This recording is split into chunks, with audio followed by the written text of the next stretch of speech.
Rotarian K Srinivasan அவர்கள் ரூபாய் 7 லட்சம் மதிப்பிலான கணினிகளை ஈரோடு சிஇஓ திருமதி முனைவர் மான்விழி அவர்களிடம் வழங்கி சிறப்பிக்கிறார்.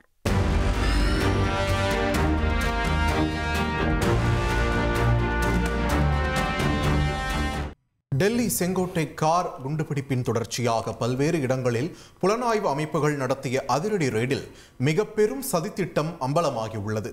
ஆமணக்கு விதையில் இருந்து சிக்கலான முறையில் பிரித்தெடுக்கப்படும் ரைசின் என்கிற விஷத்தை தயாரித்து அதன் மூலம் நாச வேலைகளை அரங்கேற்ற பயங்கரவாதிகள் முயற்சித்து வந்தது தெரிய வந்துள்ளது.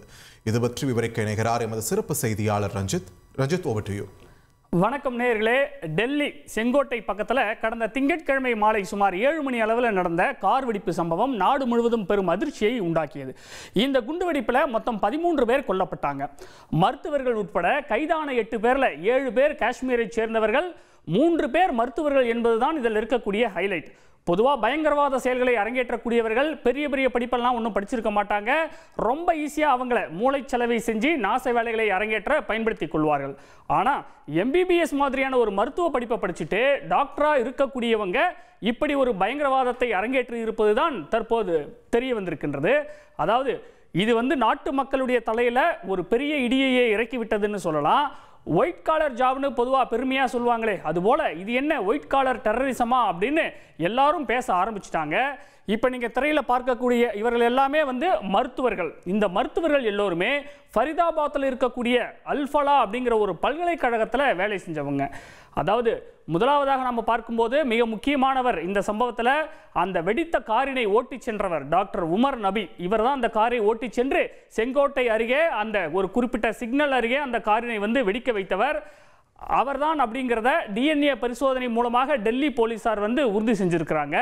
2017 எம்பிபிஎஸ் படிப்பை முடித்த டாக்டர் உமர் நபி அல்ஃபலா பல்கலைக்கழகத்தில் உதவி பேராசிரியராக தற்போது பணியாற்றி வந்திருப்பது தெரிய வந்திருக்கின்றது.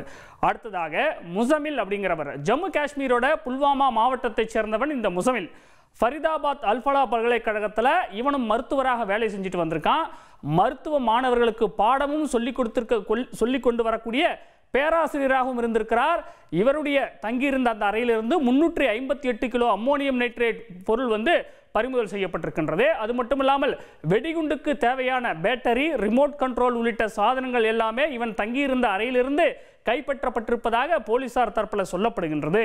இதே போல ஷாஹித் அப்படிங்கிற ஒரு பெண் மருத்துவரும் இந்த விவகாரத்தில் கைது செய்யப்பட்டிருக்காங்க. 2002 எம்பிபிஎஸ் படிப்பை முடித்த டாக்டர் ஷாஹின் இங்கே மருந்தியல் துறையில் இணை பேராசிரியராக பணியாற்றி வருகிறாராம். மருத்துவர் அடில் அகமது ராதர் அப்படிங்கிறவர் ஏற்கனவே அதாவது இந்த டெல்லி செங்கோட்டை குண்டுவெடிப்புக்கு முன்பாகவே நவம்பர் 7 உத்தரப்பிரதேசத்தில் இருக்கக்கூடிய சஹரன்பூரில் வைத்து கைது செய்யப்பட்டார். அங்கே இருக்கக்கூடிய பிரபல மருத்துவமனை ஒன்றில் இவர் பணியாற்றி வந்திருப்பது தெரிய வந்திருக்கிறது. அதாவது ஜெய்ஷ் இ முகமது இயக்கத்திற்கு ஆதரவாக இவர் ஏற்கனவே சுவரொட்டிகளை ஒட்டியதாக பல்வேறு குற்றச்சாட்டுகள் வழக்குகளானது நிலுவையில் இருக்கின்றது.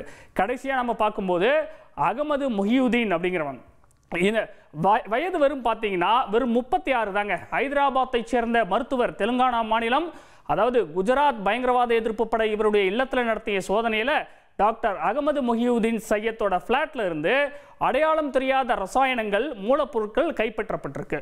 சீனாவில் எம்பிபிஎஸ் படிச்சுட்டு அதன் பிறகு இலவச ஆன்லைன் ஆலோசனைகளை இவர் வழங்கி வந்திருக்கிறாரு. வேற எந்த மருத்துவமனையிலேயோ அல்லது கிளினிக்லேயோ இவர் வேலை எதுவும் செய்யவில்லை. போலீஸ் வட்டாரங்கள் சொல்வது என்னன்னா, நிறைய முறை அவருக்கு பார்சல்கள் வந்திருக்கு. அவங்க குடும்பத்தினரே இது பற்றி அவர்கிட்ட கேட்டிருக்காங்க. அந்த பார்சலில் பெரும்பாலும் ரசாயனங்கள் தான் இருந்திருக்குதான். ஒரு கெமிக்கல் தயாரிக்க போகிறதாகவும் அதை சக்ஸஸ் பண்ணிட்டா நம்ம குடும்பமே கோடீஸ்வரன் ஆகிடும் அப்படின்னு ஃபேமிலியில் இருக்கிறவங்க கிட்ட அவர் தொடர்ச்சியாக சொல்லி வந்ததாக விசாரணையில் தெரிய வந்திருக்கு. இதில் 3 பேர் அதாவது இப்போ கைது செய்யப்பட்டிருக்காங்க இல்லையா, இந்த 3 பேர் பார்த்தீங்கன்னா மிக பயங்கரமான அதாவது ரைசின் அப்படிங்கிற ஒரு வேதிப்பொருளை தயாரிக்கும் ஒரு முயற்சியில் ஈடுபட்டு வந்தது தற்போது தெரிய வந்திருக்கின்றது. அதாவது இந்த ரைசின் என்கிற விஷம் அல்லது கெமிக்கல் வெப்பனை உருவாக்கக்கூடிய வேலையில் இவர்கள் ஈடுபட்டு வந்தது கண்டுபிடிக்கப்பட்டிருக்கின்றது. இந்த ரைசின் என்கிற ஒரு அந்த விஷத்தை பயன்படுத்தி நாச வேலையில் இவர்கள் ஈடுபட திட்டமிட்டு வந்ததும் தெரிய வந்திருக்கு. இந்த ரைசின் அப்படின்னா என்னன்னு நம்ம பார்க்கும்போது சயனைடை விட பொதுவாக சயனைடு சொல்லுவாங்க இல்லையா, அந்த சயனைடு விஷத்தை விட 6000 மடங்கு கூடிய நச்சுத்தன்மை கொண்டதுன்னு சொல்லப்படுகின்றது. சரி, ரைசின் அப்படின்னா என்னன்னு நம்ம பார்க்கலாமா? ரைசின் என்பது ஆமனுக்கு எல்லாருமே தெரியும். அதாவது விளக்கெண்ணெய்க்காக ஆமணக்கு விதையிலிருந்து தான் அந்த விளக்கெண்ணெயானது தயாரிக்கப்படும். அந்த ஆமணக்கு விதையிலிருந்து எடுக்கப்படக்கூடிய ஒரு வகையான நச்சுத்தன்மை வாய்ந்த மிகவும் ஆபத்தான புரதம் புரோட்டீன், அதுதான் ரைசின் அப்படிங்கிறது. ஆமணக்கு விதையிலிருந்து பொதுவாக அந்த எண்ணெய் எடுத்த பிறகு மீதம் இருக்கக்கூடிய தேவையற்ற சக்கைன்னு சொல்லுவாங்க இல்லையா, அதில் இருந்து கொடூர விஷத்தன்மை கொண்ட ரைசின் பிரித்தெடுக்கப்படுகிறதுன்னு சொல்கிறாங்க. இது ரொம்பவே ஒரு காம்ப்ளெக்ஸான செயல்முறை தான். இதில் இருக்கக்கூடிய அந்த நச்சுத்தன்மை ஒருவருடைய உடலில் சென்று விட்டால் அதை குணப்படுத்த எந்தவித மருந்துகளும் இல்லை என்று சொல்லப்படுகின்றது. ஒரு முறை மனித உடலுக்குள் கலந்துவிட்டால் அந்த விஷத்தன்மையை நீக்கவே முடியாதுன்னு மருத்துவர்கள் சொல்றாங்க. அதாவது ரசாயன ஆயுதங்கள் தடை செய்வதற்கான அமைப்பு OPCW அதனுடைய கூற்றுப்படி இந்த ரைசின் ரசாயனத்தை ஷெட்யூல் 1 கீழ் பட்டியலிட்டிருக்காங்க. இத்தகைய கொடூரமான ரைசின் விஷத்தை தயாரித்து நாட்டின் பல்வேறு முக்கிய இடங்களில் நாச வேலைகளை இவர்கள் அரங்கேற்ற மிகப்பெரிய சதித்திட்டம் தீட்டி வந்ததாக தற்போது கண்டுபிடிக்கப்பட்டிருக்கின்றது.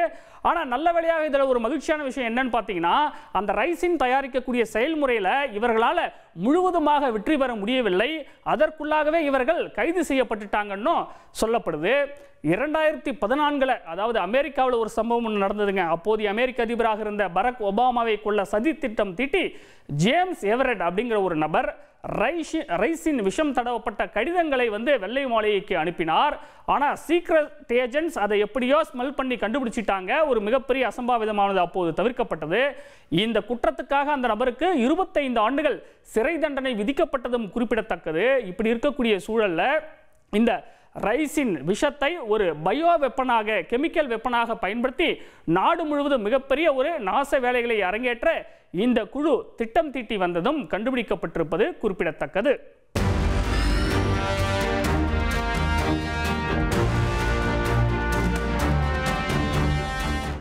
ரொட்டேரியன் கே ஸ்ரீனிவாசன் அவர்கள் ரூபாய் 7 லட்சம் மதிப்பிலான கணினிகளை ஈரோடு CEO திருமதி முனைவர் மான்விழி அவர்களிடம் வழங்கி சிறப்பிக்கிறார்.